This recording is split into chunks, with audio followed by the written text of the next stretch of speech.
नमस्कार, मैं हूं सुरेश चौहान और आप देख रहे हैं बिंदास बोल। आज का बिंदास बोल हम आपके सामने लेकर आए हैं स्वतंत्रता के 75वें वर्ष को मना रहे हिंदुस्तान के सामने। उसी के देश में वंदे मातरम कहने का विरोध करने वाले गद्दार अभी भी जीवित हैं। जी हां, मुद्दा है महाराष्ट्र के नए संस्कृति मंत्री सुधीर मुनगंटीवार जी ने कहा है कि सरकारी नौकर, सरकारी अधिकारी फोन उठाते समय हेलो कहने के बजाय वंदे मातरम कहें। यह तो स्वयं प्रेरणा से होना चाहिए। जिसके खून में ये देशभक्ति है, जिसके माँ बाप के संस्कार हैं, वो तो वैसे भी ये चीजें सरकारी आदेश के बगैर कहता है। इसी वंदे मातरम का नारा देकर कई बलिदानी इस देश के क्रांतिकारी फांसी के फंदे पर झूल गए, अंग्रेजों के सामने सीना चौड़ा करके गोलियां खाई। लेकिन आज इस देश में रजा एकेडमी जैसी संस्थाएं इस आदेश का विरोध कर रही है। इसलिए आज का बिंदास बोल हम आपके सामने लेकर आ रहे हैं। आज हमारे साथ महाराष्ट्र सरकार के सांस्कृतिक मंत्री सुधीर मुनगंटीवार जी जुड़ गए हैं। सुधीर जी, आपका स्वागत है बिंदास बोल में। वंदे मातरम। वंदे मातरम। हम सुदर्शन के जन्म से ही हर कॉलर के साथ इस राष्ट्रवादी नारे के साथ स्वागत करते हैं। जब आपका वीडियो मैंने देखा तो मेरा सीना गर्व से चौड़ा हो गया कि देश को 75 वर्ष लगे किसी मंत्री ने यह कहने के लिए कि फोन पर हेलो नहीं वंदे मातरम कहो। आपके इस संकल्प के लिए मैं आपका धन्यवाद करता हूं। बहुत बहुत आभारी है। आप जैसे देशभक्त जब हमें सहकार्य करते हैं, साथ देने का वादा करते हैं, तो हमें भी एक ऊर्जा मिलती है, उत्साह बढ़ता है, शक्ति बढ़ती है कि ये भारत माता के सपूत देशभक्त भाई हमारे साथ खड़े होते हैं तो और नए निर्णय करने का इच्छा जग जाती है। बिल्कुल, आपने निर्णय किया है। हमारे जैसे लोग तो हैं, लेकिन आप जिस मुंबई में देश की राष्ट्रीय राजधानी में बैठे हुए हैं, वहां पर कुछ गद्दार, कुछ नमक हराम कह रहे हैं कि हम वंदे मातरम नहीं कहेंगे।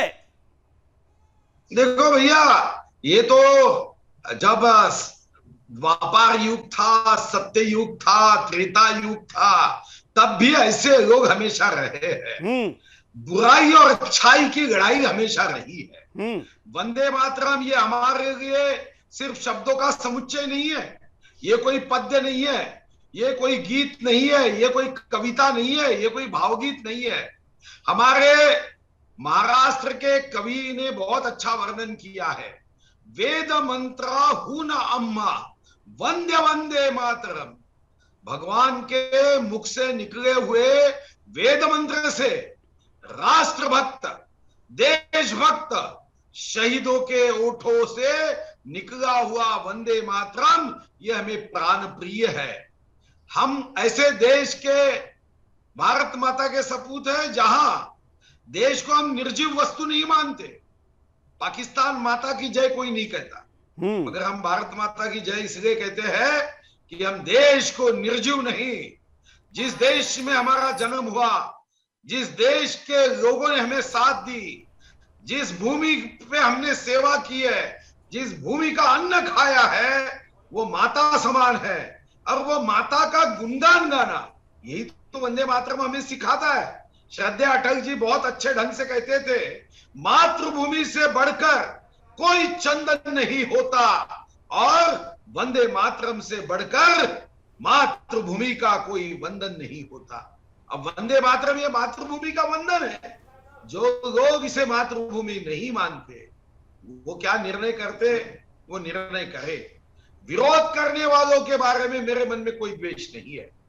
संवाद करेंगे, तर्क के आधार पे उनको ये समझाएंगे, अरे जिस भूमि ने तुम्हारा पालन पोषण किया, जिस भूमि ने तुम्हें रोजगार दिया, जिस भूमि ने तुमसे प्रेम किया, वो भारत माता के वर्णन को हम अगर वंदे मातरम इस भूमि को वंदन करते हैं, नमन करते हैं, और भारत के संविधान में भी इस बारे में संविधान सभा ने बड़े स्पष्ट रूप से कहा है कि वंदे मातरम का पहला जो कड़वा है वो राष्ट्रगीत के बराबर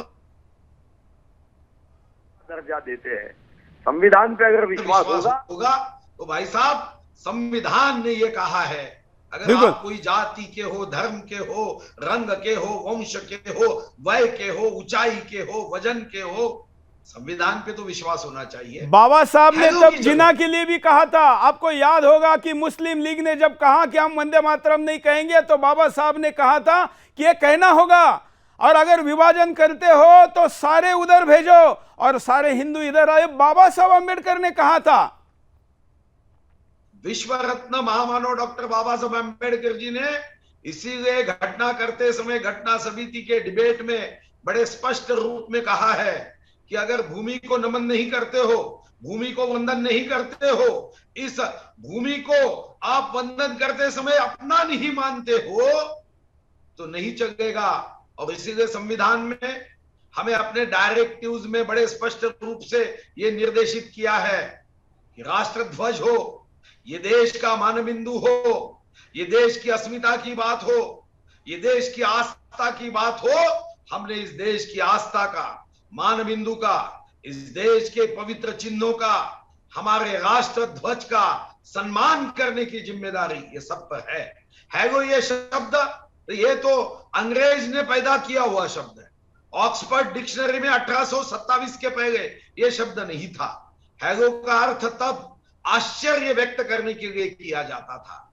बहुत सारे देश जब अपने दूरध्वनि के माध्यम से, भ्रमण ध्वनि के माध्यम से संवाद की शुरुआत करते हैं तो कोई अच्छा प्रतीक उपयोग में लाते हैं। मैं ऐसा समझता हूं कि वंदे मातरम या अमृत महोत्सवी वर्ष में जो हमारे राष्ट्र भक्तों के ओठों के पवित्र शब्द है, प्राण प्रिय शब्द है, जिसके बाद अंग्रेज लोग वंदे मातरम कहने वालों को जेल में ठूस देते थे, यह अंग्रेज के खिलाफ की क्रांति है।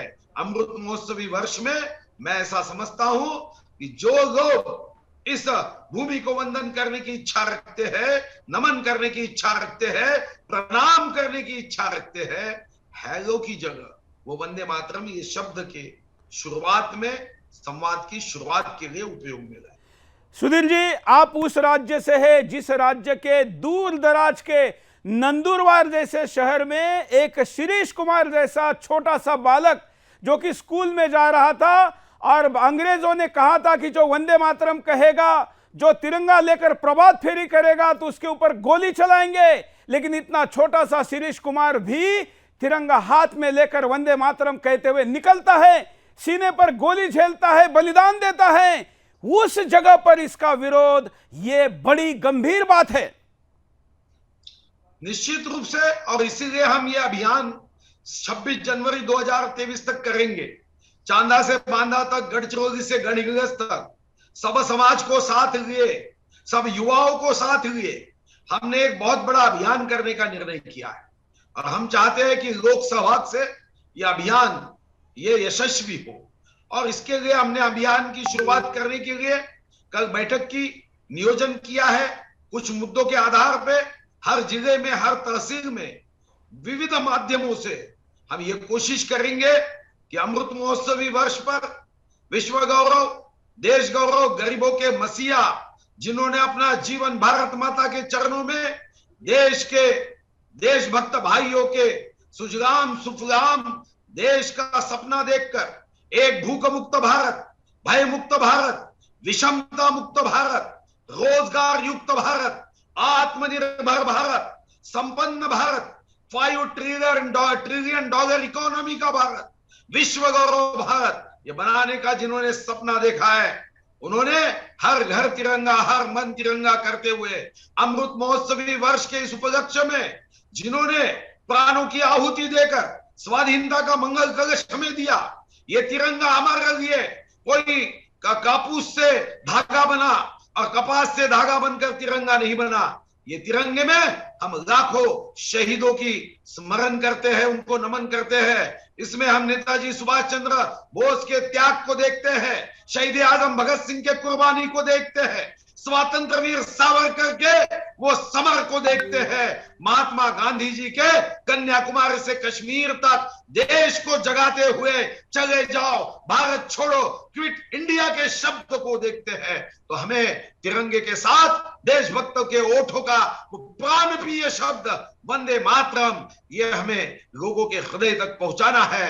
और जो हैगो अंग्रेज छोड़ के गए थे, उस हैगो की जगह हम चाहते हैं कि संवाद की शुरुआत ये वंदे मातरम से हो। जो वंदे मातरम आप ओठों से कहोगे, मैं आपको विश्वास देता हूं कि आपके नाखून से लेके बाल तक एक ऊर्जा निर्माण होती है, आपके नस नस में एक उत्साह निर्माण होता है, खून के कतरे में एक एनर्जी निर्माण होती है। कोई भी व्यक्ति एक बार हाथ में तिरंगा लेकर ओठों से वंदे मातरम कहे, मैं विश्वास देता हूं कि हम पूरी उत्साह के साथ, ऊर्जा के साथ, विदाउट कोई टॉनिक, विदाउट कोई टैबलेट, एक उत्साह के समुद्र में जाते हैं, एक एनर्जी हम में निर्माण होती है। तो वो वंदे मातरम अगर किसी को कहना नहीं है तो वो सुस्त रहे। हमारा देश युवाओं के खांधों पर आगे बढ़ते रहेगा। जिन्हें वंदे मातरम नहीं कहना है, हम तर्क के आधार पे कभी उनसे भी संवाद करेंगे। लेकिन सुधीर जी, जैसे आपने इतना अच्छा वर्णन किया कि ये प्रेरणा, चेतना और उत्साह आता है, वैसे ही जिनके अंदर वायरस है उनको इससे झटका लगता है। वो वायरस कैसे निकालेंगे? मोदी सरकार ने, आपके पार्टी के सरकार ने देश भर में कोरोना को इतना गंभीरता से लेके उसका सैनिटाइजेशन करवाया और ये पूरा वायरस समाप्त होने का प्रयास किया, उसके लिए ढोस दिलवाया। आप जो वंदे मातरम कह रहे हैं, ये भी देशभक्ति का ढोस है। ये अंदर की गद्दारी के वायरस को मारेगा।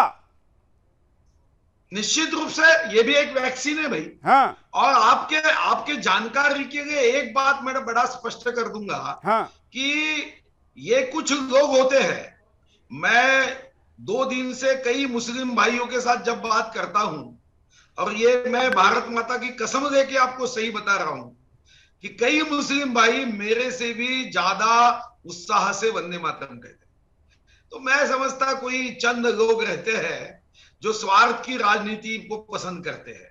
आज ही मुझे हमारे एक राष्ट्रवादी के बड़े नेता है, उन्होंने मुझे भ्रमण ध्वनि के माध्यम से जब आप फोन किया, भ्रमण ध्वनि की, तो जोर से वंदे मातरम कहने लगे। तो मैंने कहा भाई वोट की चिंता नहीं है क्या?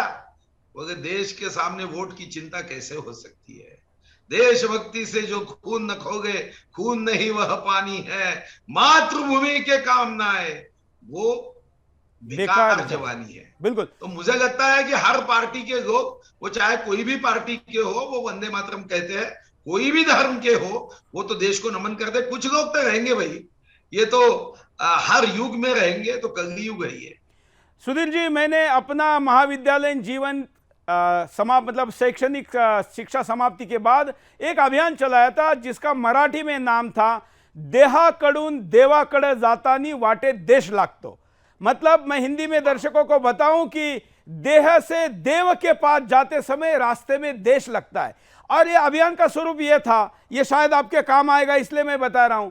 मैंने अपने महाविद्यालयीन जीवन के बाद विभिन्न आश्रमों में जाता था, मंदिरों में जाता था, और वहां के महंतों को, पुजारियों को, भक्तों को, मंदिर मैनेजमेंट कंपनी का संस्था को और संतों को कहता था कि जब आप अपनी आराध्य की आरती करते हैं तो उस आरती के बाद आप कई नारे लगाते हैं, विश्व के कल्याण की बात करते हैं, साथ में एक जयकारा भारत माता का जोड़िए। तो मैं आज इस मंच से बता रहा हूं, एक भी मंदिर ने, एक भी गुरुद्वारे ने यह विरोध नहीं किया कि हम इसके साथ भारत माता की जय नहीं कहेंगे, बल्कि मेरा माला पहनाकर स्वागत किया कि एक कॉलेज से ग्रेजुएट होकर निकला हुआ लड़का इसका प्रचार कराए। और मैंने ये पूरे महाराष्ट्र में किया। लोगों में देशभक्ति है, जाकर कोई पहुंचने वाला चाहिए। अभी तक कोई सुधीर मुनगंटीवार नहीं आए थे, इसलिए शायद वंदे मातरम नारा नहीं जोड़ा होगा। अगर आप ये मंदिरों में, मठों में लेके जाएंगे तो लोग इसका स्वागत करेंगे। हाँ, निश्चित रूप से आपने बहुत अच्छा अभियान किया था, आपको बहुत बहुत बधाई। आपका नाम ही एस से शुरू होता है, तो जिसका नाम एस से शुरू होता है उसकी सोच भी सकारात्मक होती है भाई।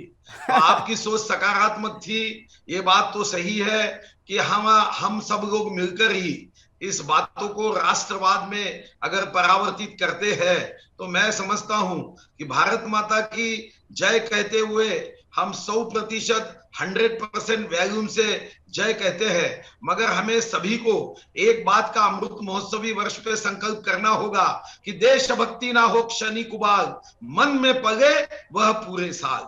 हमें 2 दिन 26 जनवरी और 15 अगस्त सबके चेहरे पे ऊर्जा होती है, उत्साह होता है। वो 2 दिन जय घोष का, जय जयकार का उत्साह होना चाहिए, और 363 दिन फिर उस पर एक्शन करने का उत्साह होना चाहिए। और आपने जो मुझे कहा, निश्चित रूप से आपका जो सजेशन है, सजेशन फॉर एक्शन, हम ये कोशिश करेंगे कि वो चाहे मंदिर हो, मस्जिद हो, चर्च हो, गुरुद्वारा हो या बौद्ध विहार हो, ये सभी पवित्र स्थान है। अपने अपने धर्म की पूजा करते समय, अपने अपने भगवानों की आराधना करते समय, हमारा जो भगवान कुछ भी हो सकता है, धर्म कोई भी हो सकता है, मगर हमारे सबके लिए भारत माता सर्वोपरि है। हम मराठी में प्रतिज्ञा लेते लेते बड़े हुए, भारत मेरा देश है और सारे भारतीय मेरे बंधु है, मेरे भाई है। तो मैं समझता हूं ये प्रतिज्ञा रोज लेने के बाद अगर हम ये भूल जाते हैं कि हमने कभी प्रतिज्ञा ली, वो कोई कथा नहीं थी, वो कोई गद्य नहीं था, ये तो प्रतिज्ञा थी। और ये देश रघुकुल रीत सदा चली आई, प्राण जाए पर वचन न जाई। हाँ, राजा हरिश्चंद्र का देश है, अगर वो सपनों में भी प्रतिज्ञा देता है, वचन देता है तो पूरा करता है।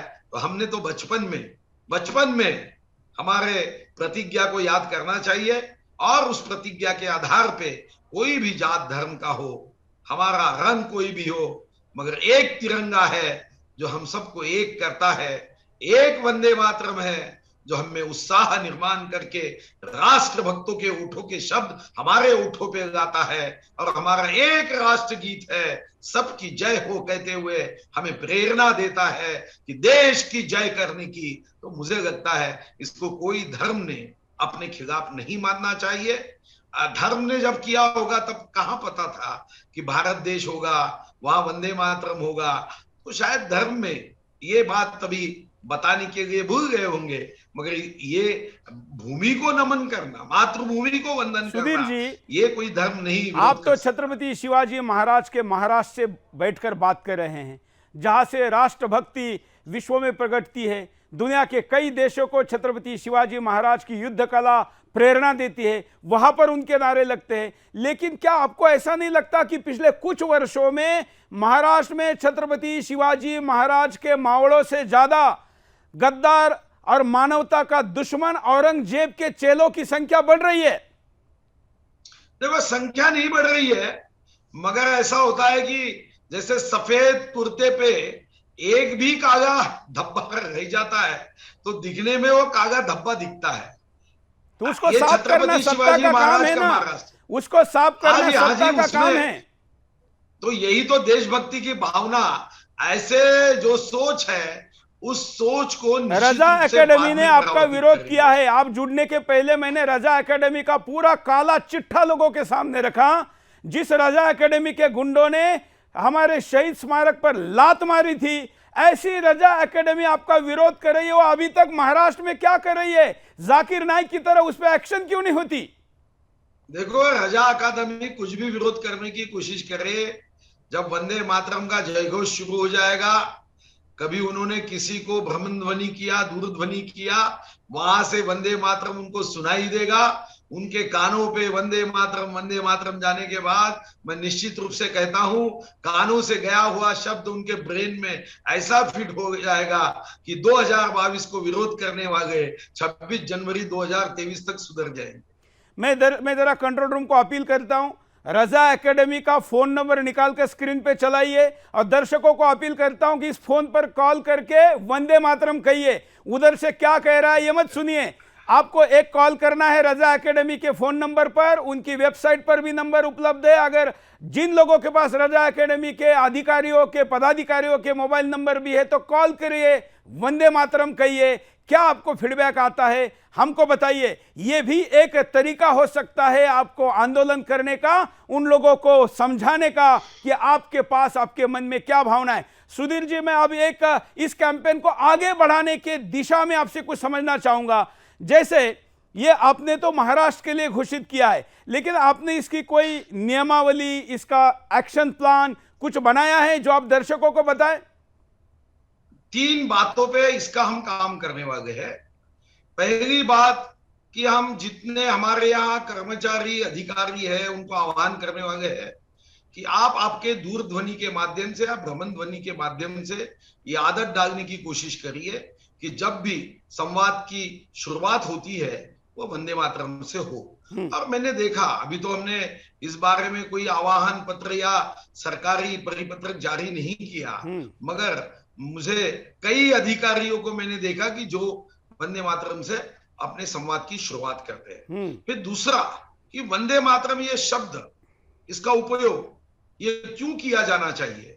इसके पहले शहीदों ने, राष्ट्रभक्तों ने, देशभक्तों ने इसका उपयोग कैसे किया, इसकी हम एक पुस्तिका बना रहे, इसकी कोई छोटी छोटे वीडियो बना रहे, इसके लिए कुछ सामग्री तैयार हो रही है जो वंदे मातरम के बारे में जानकारी देंगे। 193 देश, 193 नेशन संयुक्त राष्ट्र संघ में है। हम इसका एनालिसिस कर रहे हैं कि बाकी देशों में हैलो की जगह पे कहां कहां कौन से देशभक्ति पर शब्दों का उपयोग किया जाता है, वो भी हम कहेंगे। और एक बात ध्यान में आ रही है कि जो देश जिनको हम आगे समझते हैं वो देश राष्ट्रभक्ति के बारे में, राष्ट्रवाद के बारे में बहुत अग्रसर रहते हैं। इसलिए इस विषय का भी हम रिसर्च ये माध्यम से कर रहे हैं।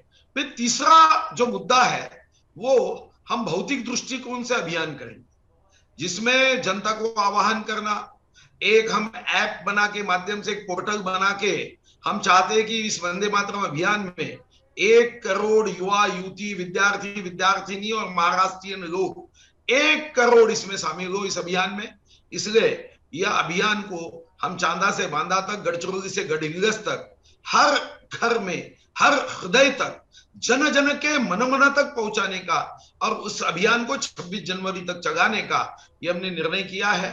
हमने कई लोगों के साथ, कई संस्थाओं के साथ इसमें चर्चा करना शुरू की है और हम ये चाहते हैं कि आने वाले दिनों में हमारे मंत्रालय के माध्यम से जिन्होंने इस देश के लिए हंसते हंसते फांसी का स्वीकार किया है, हंसते हंसते फांसी पे चढ़ गए, उनके जो जो वंशज है उनको भी इस माध्यम से एक करे। हमारे महाराष्ट्र में 850 ये ज्ञात शहीद है, हम उनके भी जीवनी पे छोटे छोटे वीडियो करते हुए युवाओं में, महाविद्यालय में, कॉलेज में, और यहाँ पे जो बड़ी बड़ी संस्थाएं है जहाँ युवा सीखता है उन तक पहुंचाने के लिए भी हम योजना बना रहे हैं।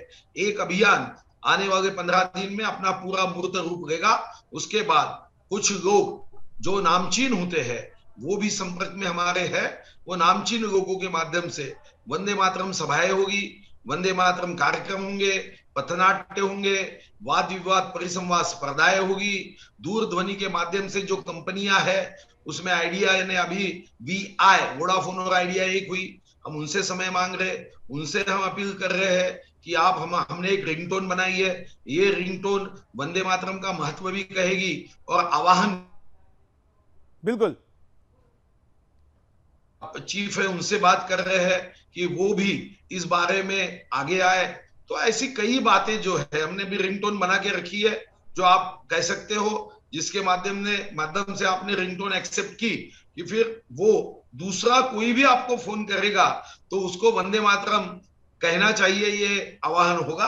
अब उस पर आखिरी अंतिम हाथ लग रहा है, तो ये बहुत बड़ा एक अभियान हम चलाएंगे और मेरा विश्वास है कि लोक सहभाग जब साथ में हो जाता है, जनता आपके इस अभियान में जुड़ जाती है, तो ये एक हमारे लिए, जब हमने अंग्रेज के खिलाफ चले जाओ किया, भारत छोड़ो किया, लोग जुड़ते गए और सही में अंग्रेज को जाना पड़ा। अब हैलो को चले जाओ कहने का निर्णय हमने किया है, हेलो को हमने भारत छोड़ो कहने का निर्णय किया है कि अंग्रेज चले गए, अब आप आपका शब्द वापिस ले जाओ। अब जो कोई जय श्री राम कहता है तो हमें कोई आपत्ति नहीं। हेलो शब्द को पर्यायी शब्द ये सुधीर जी, आपने अभी कहा कि कौन से देश में क्या कहते हैं, तो मैंने आपके संबोधन के दौरान ही जापान क्या कहता है ये निकाला, क्योंकि जापान राष्ट्रवाद में एक आदर्श उदाहरण माना जाता है।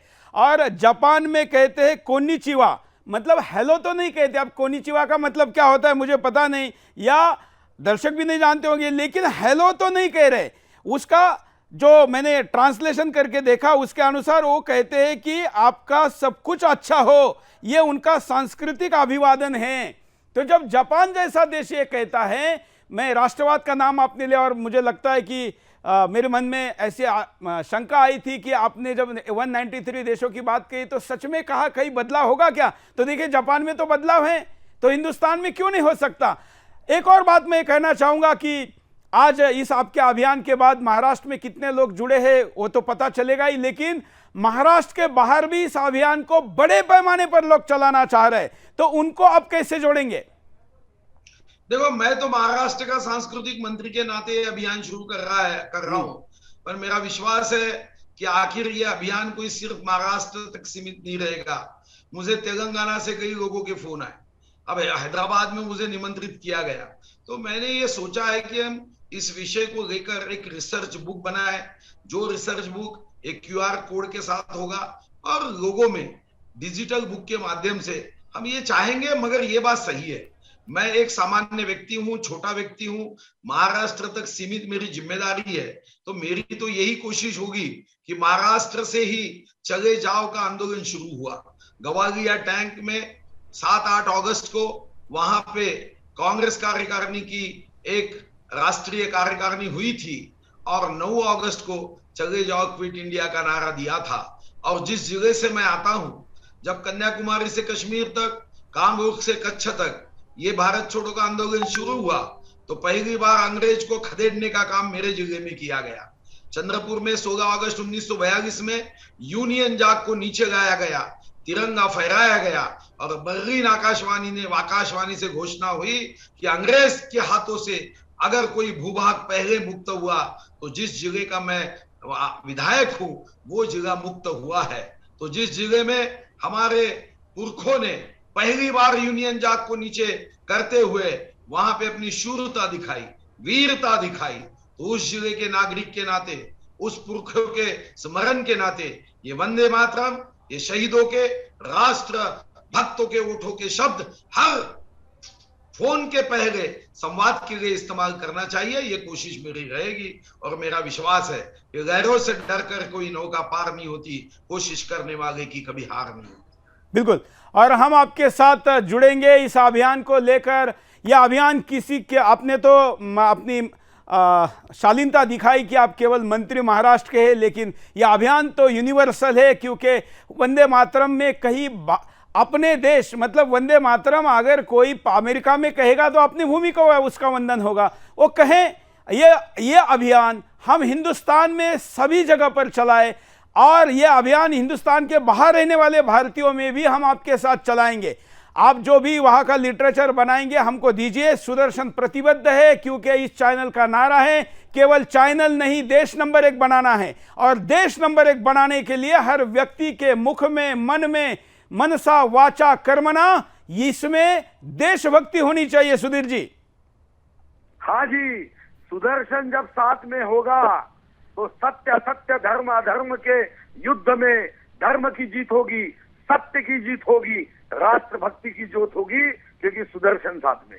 बिल्कुल, आप हमारे साथ जुड़े, समय निकालकर आपका बहुत बहुत धन्यवाद। हमारे साथ थे महाराष्ट्र के संस्कृति मंत्री सुधीर मुनगंटीवार। देखिए, इस देश में 75 वर्षों के स्वतंत्रता के महोत्सव में यह कार्यक्रम करना पड़ता है, एक मंत्री को समझाना पड़ता है, हट करना पड़ता है। यह उनकी अच्छाई हो सकती है, यह हमारी देशभक्ति हो सकती है, लेकिन विरोध करने वाली की गद्दारी को नेस्तनाबूद परास्त करना यह हर हिंदुस्तानी का काम होना चाहिए। और इसलिए फोन उठाते समय हेलो मत कहिए, वंदे मातरम कहिए। इस अभियान के साथ आज से ही जुड़ जाइए।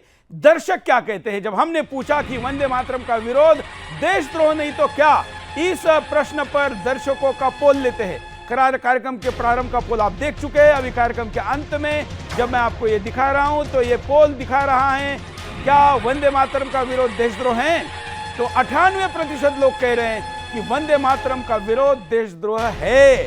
तो चलिए, इससे अच्छी बात क्या हो सकती है? ये सुदर्शन के दर्शकों का पोल है और सुदर्शन जैसे देशभक्त दर्शक जो कि इसी मिनट से वंदे मातरम कहने को शुरू करेंगे तो उधर से फोन करने वाला भी अवश्य इसका प्रतिसाद देगा। हाँ, भूलिए मत, मैं सभी लोगों को अपील करता हूं, वंदे मातरम का विरोध करने वाले रजा एकेडमी के फोन नंबरों को निकालिए, एक दूसरे को भेजिए और वहां पर कॉल करके वंदे मातरम जरूर कहिए। आज के लिए इतना ही, धन्यवाद, जय हिंद।